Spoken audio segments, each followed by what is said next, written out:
And we come now to 30 minutes past the hour, Universal Time.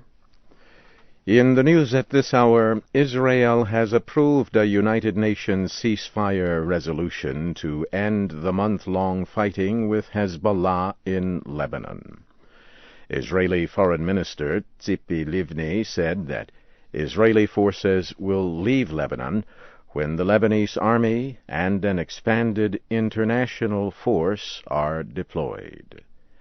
She also said that the international community should support an Israeli demand that Hezbollah free 2 kidnapped Israeli soldiers.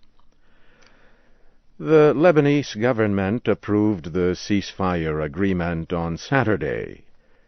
UN Secretary-General Kofi Annan says the prime ministers of Israel and Lebanon agreed that the ceasefire should begin early on Monday. Hezbollah leader Hassan Nasrallah says his forces will honor the ceasefire, but he said that Hezbollah will continue fighting until Israeli troops leave Lebanon. Israeli warplanes have bombed southern parts of Beirut, killing at least 1 child. Lebanese officials say earlier airstrikes across the country killed at least 10 civilians. Israeli officials said Hezbollah militants fired 250 rockets into Israel.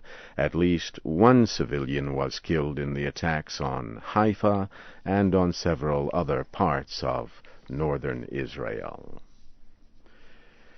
Iraqi officials say rocket and bomb attacks in Baghdad have killed at least 20 people. The officials say 3 explosions in the Zafraniya area of the capital wounded more than 70 others. Earlier on Sunday, American and Iraqi forces searched the offices of the Iraqi Health Ministry in Baghdad. The raid was based on intelligence that kidnappers were holding Iraqi citizens there. The United States military says no hostages were found, but 5 people were seized for questioning. The acting president of Cuba, Raul Castro, has welcomed Venezuelan President Hugo Chavez to Havana. Mr. Chavez will attend a birthday celebration for Fidel Castro, who is 80 years old on Sunday. Fidel Castro is recovering from an operation. He temporarily released the presidency to his younger brother Raul on July 31st. Earlier on Sunday, a Cuban newspaper published the first pictures of Fidel Castro since he became sick 2 weeks ago. A message from Fidel Castro appeared with the pictures. He said his recovery may take a long time, but he promised to fight for his life. Airline companies facing new security measures at Britain's Heathrow Airport cancelled about 1/3 of their flights on Sunday. British officials announced the new anti-terror measures last week after a plot to explode bombs on passenger airplanes was discovered. Heathrow officials say the new passenger security measures may need to be changed in time. Earlier, British Home Secretary John Reid warned about a serious threat of terror attack in Britain and that threat remains. He spoke on BBC television. The head of Homeland Security in the United States says American officials continue to watch carefully for possible terrorist attacks. Michael Chertoff says officials are concerned that some people linked to a discovered terror plot last week may still be free. He also said that uninvolved groups could try to carry out attacks because they believe American officials are occupied with the recent plot. You are listening to the news in VOA Special English. Sri Lankan Tamil Tiger rebels say peace talks with the government are impossible while the two sides are fighting. Earlier, the head of the Sri Lankan Peace Ministry said the government had accepted an unofficial offer from the rebels to restart peace talks on Friday.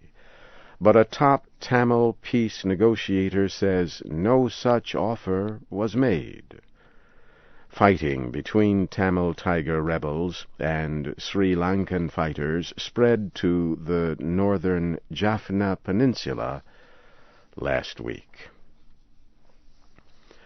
5 Afghan soldiers and at least 18 Taliban resistance fighters have been killed in an attack in southeast Afghanistan.